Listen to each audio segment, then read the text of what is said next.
Assalamualaikum warahmatullahi wabarakatuh. Perkenalkan, nama saya Putri Ramadhani, NIM 200330882 dari jurusan Pendidikan Fisika Universitas Negeri Padang. Pada kesempatan kali ini, saya akan menjelaskan pembahasan soal HO6 dan 7 mata kuliah mekanika. 1A.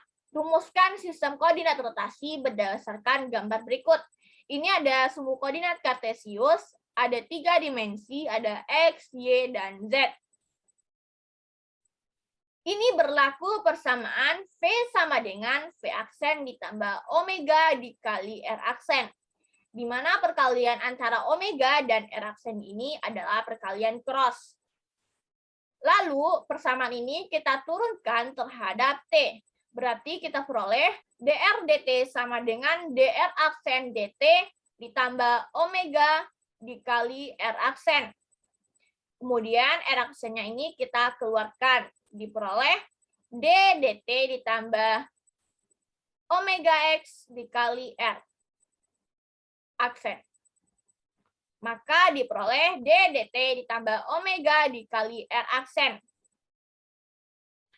Jika persamaan di atas dikenakan ke vektor V, yang persamaan ini kita kenakan terhadap vektor V, maka diperoleh dv dt sama dengan d dt ditambah omega x dikali V. Maka didapatkan dv dt ditambah omega dikali V. Maka sistem koordinat rotasi yang didapatkan adalah sistem koordinat kartesian. 1B. Apakah syarat atau karakteristik yang membedakan kerangka acuan inersia dengan kerangka acuan non-inersia? Pertama, tentu kita harus lihat dulu apa itu kerangka acuan inersia dan apa itu kerangka acuan non-inersia. Pertama, kerangka acuan inersia. Suatu kerangka acuan inersia bertranslasi dengan suatu kecepatan yang konstan. Tidak berotasi, hanya bertranslasi. Dan pusat koordinatnya melakukan usaha dengan kecepatan konstan di sepanjang suatu garis lurus dengan kecepatan tetap tanpa hal benar komponen percepatan, berarti tanpa percepatan. Dalam kerangka acuan inersia, berlanjut hukum pertama Newton dan juga hukum gerak Newton. Dari penjelasan saya sebelumnya, dapat kita simpulkan bahwa karakteristik dari kerangka acuan inersia, pertama, melakukan usaha dengan kecepatan konstan. Kedua, tidak melakukan usaha dipercepat. Ketiga, di mana hukum inersia berlanjut. Selanjutnya, di mana hukum gerak Newton juga berlanjut. Dan terakhir, di mana tidak terdapat gaya-gaya fiktif. Kalau untuk kerangka acuan non-inersia, tentu ini adalah kebalikan dari definisi kerangka acuan inersia. Pertama, karakteristiknya, kecepatannya itu berganti kalau kerangka acuan non-inersia ini. Berganti gimana? Bisa berubah dipercepat, bisa diperlambat, atau melakukan usaha dalam lintasan tidak lurus. Bisa dikatakan berbelok-belok. Yang kedua, itu dipercepat. Yang ketiga, di mana hukum inersia tidak lagi berlanjut. Mungkin dari namanya saja, non-inersia. Ini udah kita bisa simpulkan, tidak ada gaya inersia di sini. Selanjutnya, terakhir, di mana muncul gaya-gaya fiktif. Pada inersia tadi tidak ada gaya-gaya fiktif. Pada non-inersia muncul gaya-gaya fiktif. Agar apa? Agar hukum Newton tetap berlanjut. Terus untuk nomor 2A. Rumuskan posisi pusat massa di mana sistem partikel, sebuah sistem terdiri dari 3 partikel, Masing-masing terdiri dari unit M1, M2, M3 dengan posisi sebagai berikut. Ini mungkin teman-teman bisa lihat berapa nilai masing-masing komponen antara R1, R2, R3, dan V1, V2, dan V3. Mungkin untuk pembahasan 2A ini seperti ini. Pada pusat massa terletak pada jarak R, X, Y, Z dari titik asal, maka didapat hubungannya sebagai berikut. M1 ditambah M2 ditambah M3 ditambah sampai Mn. Ini kita bisa meletakkan M-nya berapa, itu sampai N ya, dikali R. Jadi ini kita kalikan ke dalam seperti ini, maka diperoleh M1 R1 ditambah M2 R2 ditambah M3 R3 ditambah titik-titik sampai Mn Rn. Oleh karena itu, dapat kita simpulkan bahwa R sama dengan sigma dari MK RK per sigma dari MK. Sama dengan sigma dari MK RK per M total. Berapa keseluruhan M-nya? Jika kita uraikan, maka kita peroleh bahwa X sama dengan 1 per M sigma MK XK dan Y sama dengan 1 per M sigma MK YK. Dan Z sama dengan 1 per M sigma MK ZK. Begitu juga dengan kecepatan yang diperoleh dari diferensial terhadap T. Bahwa V sama dengan R aksen sama dengan 1 per M sigma dari MK RK. Begitulah penjelasan pembahasan soal nomor 2A. Kita lanjutkan soal nomor 2B. Dengan menggunakan rumus pusat massa, hitunglah vektor posisi pusat massa di atas. R sama dengan sigma MK RK per sigma MK sama dengan sigma MK RK per M besar. Maka diperoleh Rx sama dengan M1 Rx1 ditambah M2 Rx2 ditambah M3 Rx3 per M1 ditambah M2 ditambah M3. Lalu kita uraikan. Kita ganti berapa komponen Rx1, Rx2, Rx3 pada soal nomor 2A tadi. Maka kita peroleh 2M1 ditambah M2 ditambah 5M3 per M1 ditambah M2 ditambah M3.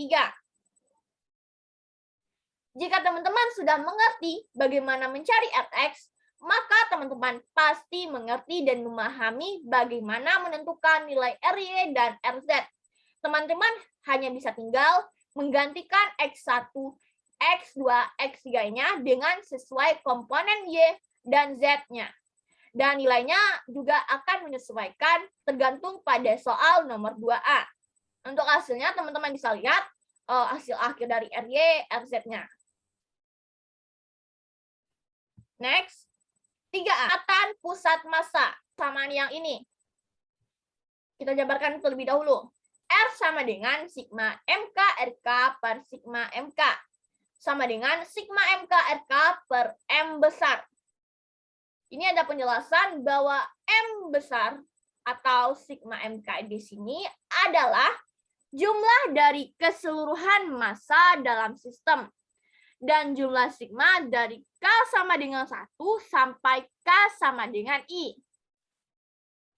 Kalau kita uraikan, maka kita peroleh X-nya sama dengan 1 per M besar sigma MK XK, Y sama dengan 1 per M besar sigma MK YK, dan Z sama dengan 1 per M besar sigma MK ZK.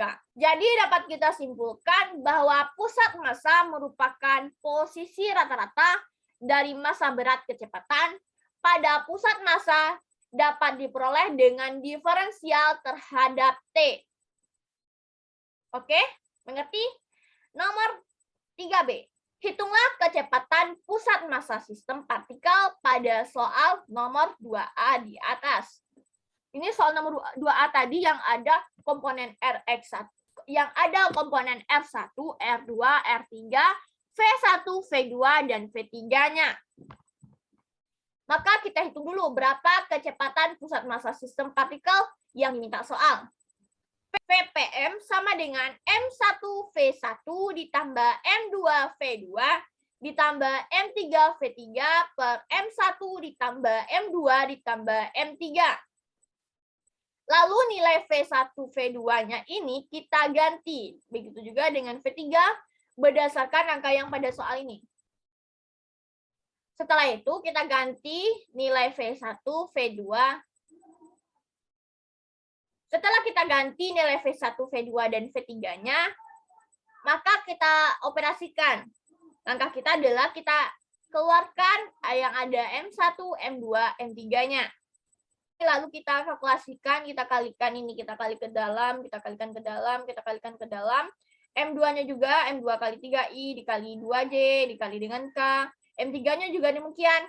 Nah, nanti kita keluarkan berapa? Kita keluarkan M1 ditambah M2 ditambah M3-nya. Setelah kita keluarkan, maka dapat kita operasikan hasil hitungnya menjadikan, lalu kita keluarkan M1 ditambah M2 ditambah M3-nya. Dan hasil operasinya itu adalah 6I ditambah 5J ditambah 5K.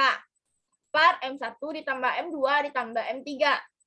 M1 ditambah M2 ditambah M3 ini kan sama-sama ada di atas dan ada di bawah, lalu kita coret. Dan kita peroleh kecepatan pusat massa sistem partikelnya adalah 6I ditambah 5J ditambah 5K. Nomor 4. Tunjukkanlah bahwa energi kinetik dari dua sistem partikel adalah setengah M besar V kuadrat ditambah nu V kuadrat, di mana M besar sama dengan M1 ditambah M2. Dan V besar merupakan kecepatan relatif terhadap nu massa reduksi. Maka kita cari dulu EK sistem. EK sistemnya sama dengan sigma I setengah MI VI kuadrat. Lalu VI kuadratnya kita jabarkan. Setelah kita jabarkan, lalu kita operasikan sesuai. Lalu kita peroleh hasilnya setengah MV kuadrat PM ditambah sigma I setengah MI VI kuadrat. Setelah itu kita cari EK dua sistem. Dengan rumus setengah M besar V kuadrat PM ditambah setengah MI nu I kuadrat sama dengan setengah M besar V kuadrat PM ditambah MI nu I kuadrat. Maka diperoleh setengah MV kuadrat ditambah nu V kuadrat. Begitulah pembahasan soal mekanika pada HO6 dan HO7. Sekian, terima kasih. Assalamualaikum warahmatullahi wabarakatuh.